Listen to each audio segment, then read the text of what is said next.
एक जिलाधिकारी दे दीजिए, आप मुझे एक पुलिस अधीक्षक दे दीजिए।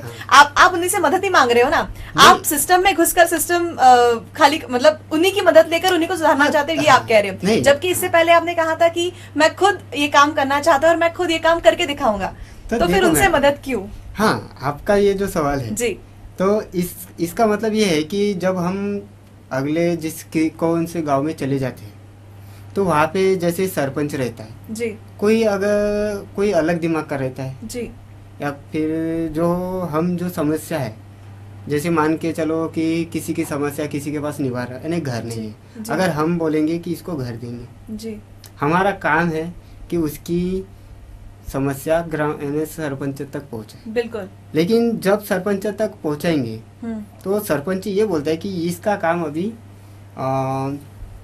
ये तहसीलदार का जी। जब हमारे पास वो उनका सपोर्ट रहेगा तो हमारा कोई भी काम यानी दिक्कत नहीं जाएगी हमारे को। आप हालांकि मैं उनसे तरफ से मदद ले रहा हूँ, लेकिन मदद गवर्नमेंट की तरफ से ले रहा हूँ, लेकिन काम यानी जो हमारे जनता की समस्या है वो जल्द से जल्द होगी।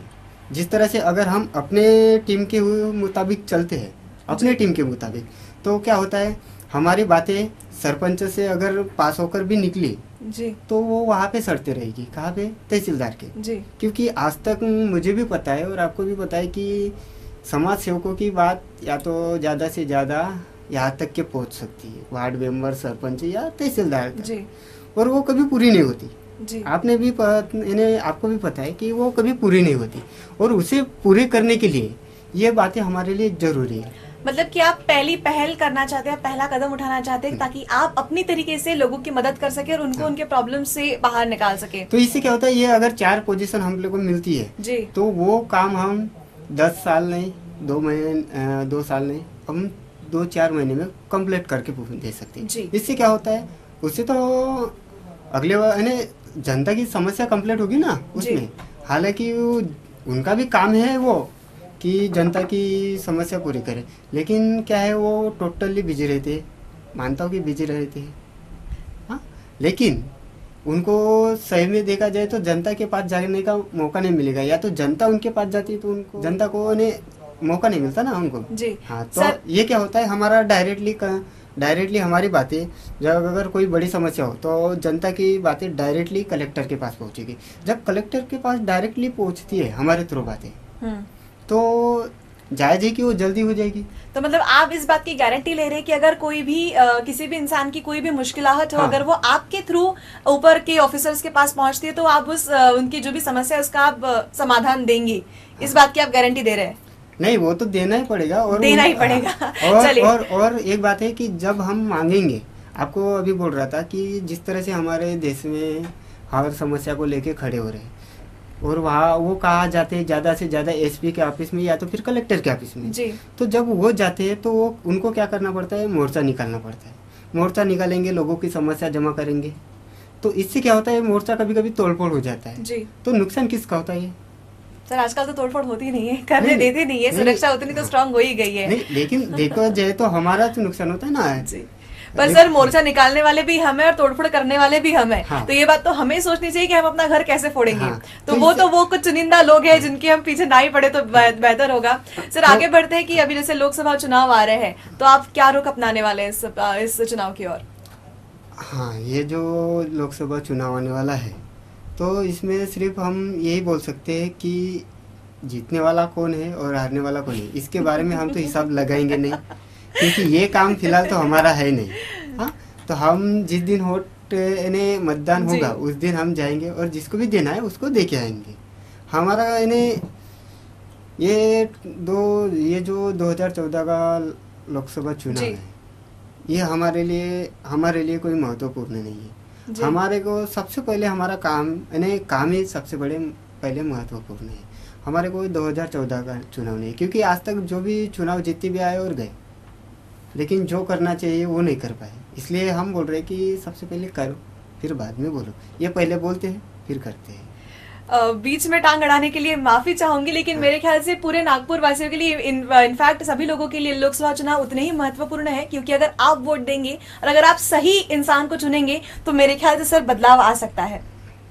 हाँ। मेरे ख्याल से बदलाव आ सकता है अगर आप सही इंसान को चुनकर, और मेरे ख्याल से जिस दिन हमारी वोटिंग होती है उस दिन अगर आप लोग पिकनिक ना मनाते हो, अगर आप वाकई में पूल्स पर जाकर वोटिंग करें और एक सही इंसान को मत दे, तो आई एम श्योर एक प्रेशर बनता है, जो अन्ना हजारे ने किया उस टाइम पर एक प्रेशर बना था, जो आम पार्टी कर रही है वो एक प्रेशर बना रही है गवर्नमेंट पर। तो आई एम श्योर कि अगर आप सही इंसान को वोट दे तो एक प्रेशर बनता है, ताकि आप सही तरीके से सिस्टम में रहकर आप सही राजनीति खेलकर आप सही देश को बना सके। तो मेरे ख्याल से ये आई डोंट नो आपके लिए कितना इंपॉर्टेंट है, पर पूरे नागपुर वासियों के लिए ये चुनाव बहुत महत्वपूर्ण रखते हैं।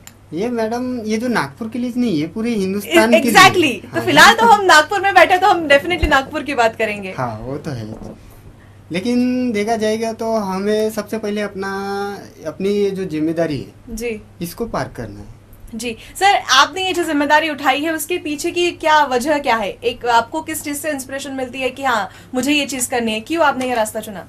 देखो मैडम, जब मैं 11वीं से स्कूल छोड़ी, मेरे घर वाले भी बोल रहे थे कि आप पढ़े हो लिखो और कुछ बनो जी, लेकिन एक ऐसा मोड़ आया कि जिसकी वजह से मुझे स्कूल छोड़ना पड़ा जी। मैं ऐसे ही इधर नागपुर जा रहा था जी, तो मैं नागपुर के रेलवे स्टेशन में एक छोटा सा बच्चा यानी भिखारी का बच्चा था जी, वो उसको शायद भूख लगी थी, तो उसने क्या किया, 2-3 जनों को मंगा जी, लेकिन दिया नहीं। हालांकि वो अच्छे खासे ड्यूटी पे थे जी, उनके ने चाल डाल से लग ही रहा था कि अच्छे तकरीबन 20-25 हज़ार के आसपास होंगे जी। तो उन्होंने क्या किया, उसको नहीं बोला, तो बेचारे ने उसने क्या किया, वो कूड़ा रहता कूड़ा, तो उसमें से जाके उसने वो खाना निकाल के खाया था। तब मेरे को ऐसा लगा कि मैं चाहूँ तो पढ़ के कुछ भी बन सकता था, लेकिन बोला ये पढ़ने से कुछ नहीं होगा, कुछ ऐसा ही कर सकते हैं जो लोग बरसों तक नहीं सालों तक याद करें। हालांकि फिर बाद में मैंने वो जो मेरा टर्निंग पॉइंट है मेन, वो बच्चा अभी भी मैं बहुत बार देखता हूँ वो बच्चे को, लेकिन वो नहीं दिखता है मेरे को। अगर वो आज भी दिखेगा ना तो मैं सबसे पहले उसकी तस्वीर अपने ऑफिस में लगाऊँ, जिस दिन ऑफिस खोलूँगा उस दिन, लेकिन वो नहीं दिख रहा है क्योंकि मेरी ज़िंदगी का टर्निंग पॉइंट वही है। आज मैडम आज मैं यहाँ पे खड़ा हूँ तो उस बच्चे के हिसाब से खड़ा हूँ, यानी उसने मेरे को ये वो हालांकि कहा कुछ नहीं, लेकिन उससे मैंने ये समझा कि अगर हम चाहे तो इनको सुधार सकते हैं।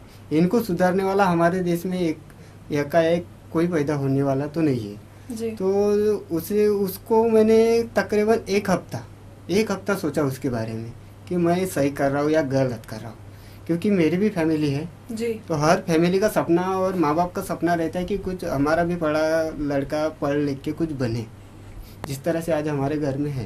तो उन्होंने भी बोला था कि कुछ पढ़े, लेकिन उन्होंने ये भी बोला था कि मना किया था उन्होंने कि बोले आप ये जो काम कर रहे हैं इसमें कोई गारंटी नहीं है आपकी, यानी खास करके हाँ जी। एक बात के लिए मैं आपको रोकना चाहूंगी, आपके अंदर जो सद्भावना है, जो प्यार है, जो दया है, वो वाकई में काबिल तारीफ है कि आपने एक बच्चे को देखा कि वो कूड़े से कुछ चीजें उठाकर खा रहा था और आपके दिल में वो चीजें भर आई, और इसलिए आपने सोशल वर्क करना शुरू किया, आपने समाज सेवा करना शुरू किया।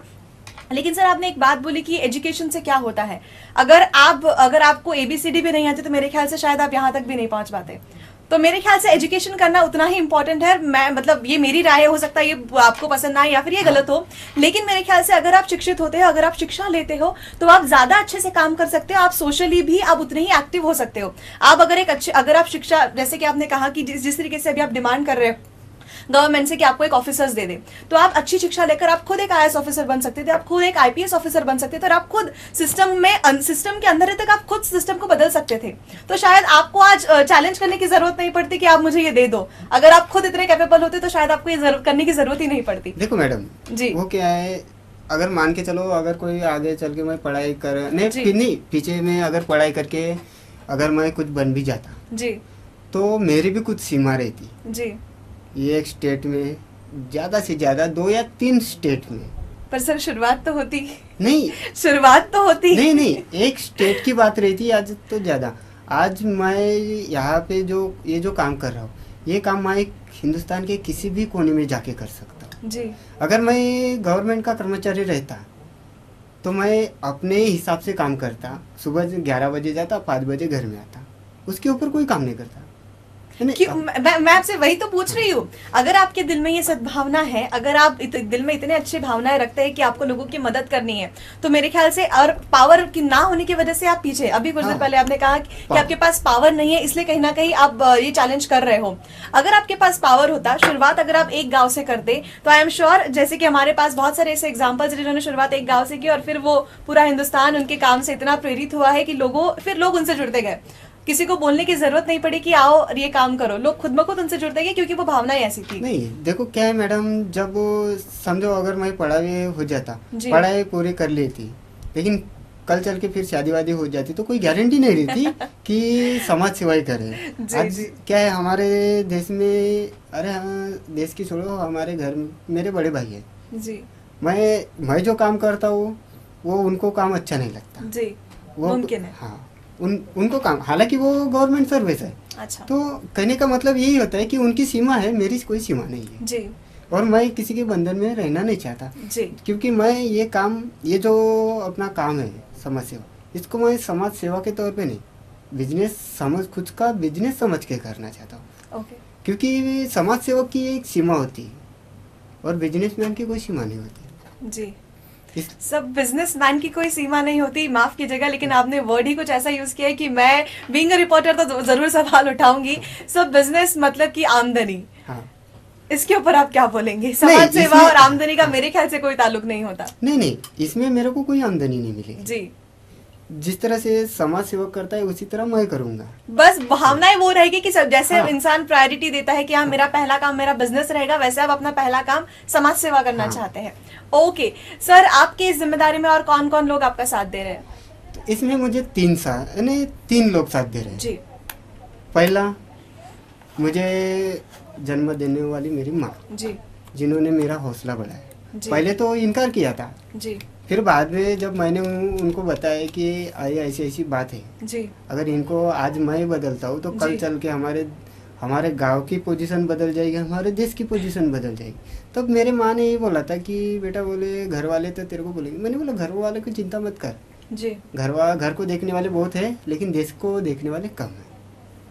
और रही दूसरी बात, इन्हें दूसरा जो है जी, वो मेरा दोस्त है जी, उसने मेरे को ये 2 चीज़ों से दूर रखने के लिए कहा है, एक शराब और दूसरा लड़की जी, क्योंकि शराब लीवर खराब करती है और लड़की दिमाग खराब करती है। और रही बात तीसरा, तो ये है मेरे बेस्ट फ्रेंड, हालांकि उसकी शादी हो गई जी, तो उसने भी बोला था कि अगर तुम कल चल के सब कुछ टोटली ध्यान अपना केंद्रित करते हो तो आने वाले समय में आप बहुत बड़े, यानी क्या बोलते हैं, समस्या, देश और जनता की समस्या जितनी भी है वो आप खत्म कर सकते हो। यानी मेरे पीछे, हालांकि देखा जाए तो हर सक्सेस आदमी के पीछे औरत का ही हाथ रहता है, आज मेरे भी पीछे वही हाथ है। एग्जैक्टली अगर आपकी माँ ना होती, अगर आपके पिता ने भी यही सोचा होता कि लड़कियां दिमाग खराब करती है, तो शायद आप इस वक्त मेरे साथ ना बैठे होते। मैडम ये बात नहीं है